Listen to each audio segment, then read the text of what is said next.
12 से 15 घंटे का फास्टिंग करने से कैंसर जैसी बीमारी भी दूर हो सकती है, ऐसा रिसर्च करने के लिए 2016 में एक जापानीज साइंटिस्ट को नोबेल प्राइज़ मिला।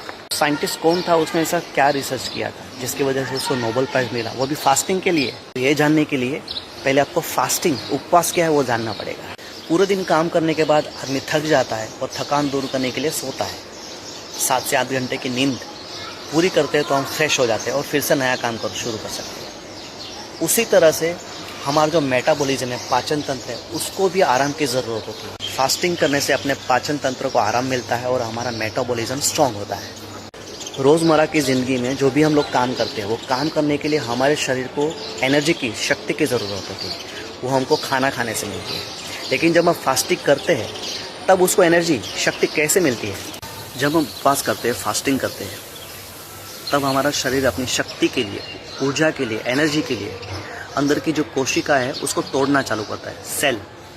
जब वो सेल टूटते हैं, कोशिकाएं टूटती है, तो उसके अंदर से प्रोटीन, शुगर और फैट रिलीज होता है, जिससे उसको एनर्जी मिलती है। इतने से भी काम नहीं चलता है तो शरीर जो भी डैमेज सेल रहते हैं उसको खाना चालू करता है, शक्ति के लिए। यानी कि जो कोशिकाएं टूटी हुई है, कैंसर में भी तो वही होता है ना, सेल डैमेज होते रहते हैं।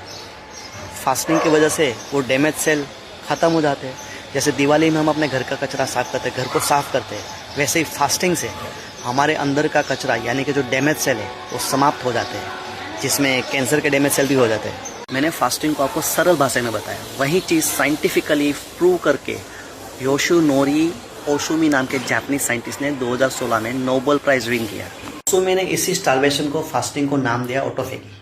और ऑटोफेगी के लिए उसको जो नोबेल प्राइज़ मिला, उसकी डेफिनेशन है, during starvation body cells breaks down protein and other cell components and use that from energy, which is called autophagy. During autophagy cells destroys viruses, bacteria and get rid of the damaged cell structure.